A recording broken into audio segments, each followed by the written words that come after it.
টলিউডের নায়িকা মিমি চক্রবর্তীর স্বপ্ন পূরণ, তাও আবার মেগাস্টার শাকিব খানের হাত ধরে, এটা তো বলতেই হবে।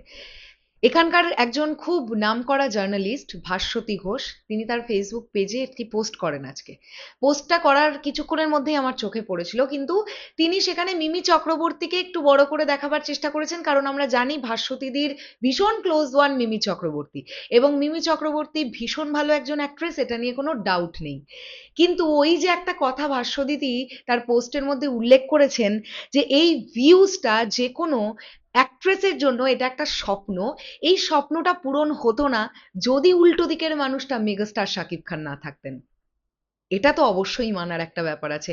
আর অবশ্যই আরো একটা বিষয়ও বলতে হবে, তুফান 2 নিয়ে মানুষের মধ্যে যে অ্যান্টিসিপেশন আছে, ডেফিনেটলি প্রবল পরিমাণ অ্যান্টিসিপেশন আছে। আর আবারও মেগাস্টার শাকিব খানের বিপরীতে মিমি চক্রবর্তীকে দেখবার জন্যও কিন্তু অডিয়েন্স ওয়েট করছে, কারণ তুফানে মিমি চক্রবর্তীর পারফরমেন্স কিন্তু বেশ ভালো লেগেছিল।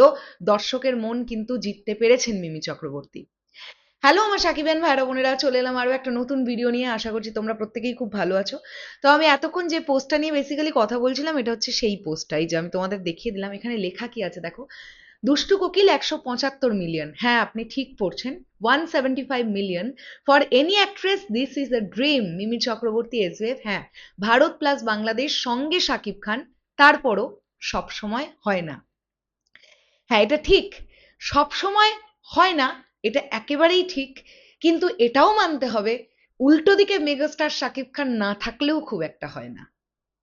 হ্যাঁ, এটা তো অবশ্যই মানতে হবে। এটা শুধু মিমি চক্রবর্তী বলে নয়, আমরা যখন ইধিকা পলকে মেগাস্টারের সঙ্গে প্রথমবার প্রিয়তমায় কাজ করতে দেখতে পেলাম, ও প্রিয়তমা গানটার কথা যদি আমরা বলি, হিউজ ভিউয়ারশিপ জেনারেট করেছিল।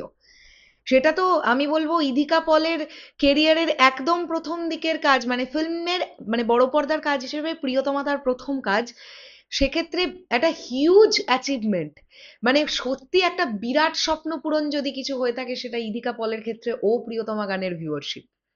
ডেফিনেটলি মিমি চক্রবর্তীর কথাও বলতে হবে, দুষ্টু কোকিল কিংবা লাগে উড়াধুরার কথাও আমি বলবো, কারণ লাগে উড়াধুরাতেও আমরা মিমি চক্রবর্তীকে পারফরমেন্স করতে দেখতে পেয়েছিলাম। তো ওই যে আমরা বারবারই একটা কথা বলি যে যে মানুষটা ছবিটাকে হাইপে নিয়ে যাবে, একটা ছবিকে বিরাট বড় জার্ক দেওয়ার জন্য মেগাস্টার শাকিব খানের মতো নাম প্রচন্ড ইম্পর্টেন্ট, সেটা প্রমাণিত। মিমি চক্রবর্তী তার নিজের দক্ষতা দিয়ে, তার নিজের প্রতিভা দিয়ে এই জায়গাটা অ্যাচিভ করেছেন, এটা নিয়ে কোনো সন্দেহের জায়গা নেই। তবে এটাও ঠিক, উইদাউট মেগাস্টার শাকিব খান দুষ্টু কোকিল বা লাগে উড়াধুরা এই পরিমাণ ভিউয়ারশিপ জেনারেট করতে পারতো না। আর এটা তো শুধুমাত্র এসভিএফ এর চ্যানেলের কথা ভাস্বতীদি পোস্ট করেছেন, চরকির ইউটিউব চ্যানেল থেকে 450 মিলিয়ন প্লাস ভিউজ এই গানটার, দুষ্টু কোকিলের।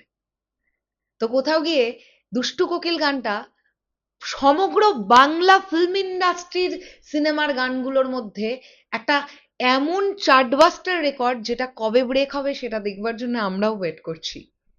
শেষ করলাম ভিডিওটা। তোমাদের কি বক্তব্য এই পুরো বিষয়টাকে নিয়ে কমেন্ট সেকশনে জানিও। তাহলে এখনের জন্য টাটা।